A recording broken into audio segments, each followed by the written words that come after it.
শিবির কাণ্ডে আমাদের অনেক আওয়ামী লীগের এখন পলায়িত যারা নেতা তারা এখন আসলে খুব হুঙ্কার ডুঙ্কার দিচ্ছেন, খুব ভৎসনা করছেন যে তারা এটা আসলে ছিল শিবিরের আন্দোলন।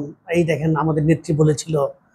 এবং তারা এতে কিন্তু আশ্চর্য হয় না যে এই ছেলেগুলা বা শিবিরের ছেলেগুলা তাদের দলে থেকে তাদের নেতাকর্মী হয়েছে, সেটা তাদের জন্য লজ্জার না। আর এখন লজ্জার হচ্ছে দেশ যখন নাকি স্বৈরাচার মুক্ত এবং চাটুকার মুক্ত হয়েছে। আমি জানি না কতদিন এটা থাকবে। যাই হোক, একটা বিধ্বংসী সরকার ছিল আমাদের এবং সেই সরকার থেকে এখন জনগণ কম্পারেটিভলি মুক্ত। এখন সবাই কথা বলতে পারছে। ফেসবুকে এই চাটুকারের দলও এখন চাটার দল ওখানে নাচে এখন কথা বলছে, যেই সময় নাকি আমরা কেউ পারতাম না।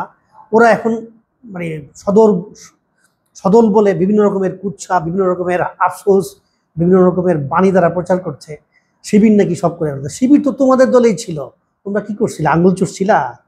হ্যাঁ, তাহলে তো আমরা ধরে নিতে পারি যে এই আন্দোলনটা জনগণের না, এই আন্দোলনটা ছিল ছাত্রলীগের। ছাত্রলীগই উৎখাত করছে হাসিনাকে, জনগণ করে নাই। জনগণ তখন আঙ্গুল চুষছে, আর তোমরা এখন আইসা ফেসবুকে আফসোস লিখ ছড়াইতেছ। ভালো, ছড়াইতে থাকো, দেখো কি হয় সামনে। তোমরা কয় বছর নিষিদ্ধ থাকো। তোমরা পিটাইতে না? ছাত্রলীগ পিটাতো শিবির নামে, বিএনপি করলে শিবির করলে ছিল, এটা একটা অপরাধ ছিল।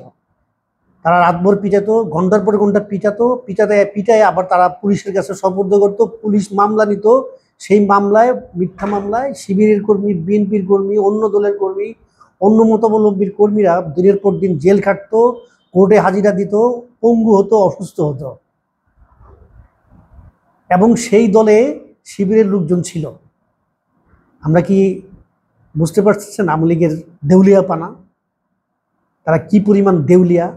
এবং তাদের সাথে ছিল গোয়েন্দা সংস্থা, পুলিশ সংস্থা, ডিজিএফআই, এনএসআই, এবং তারা নিজেরা কি পরিমাণ শক্তি সামর্থ্য নিয়ে রাস্তায় বা মাঠে চলতো।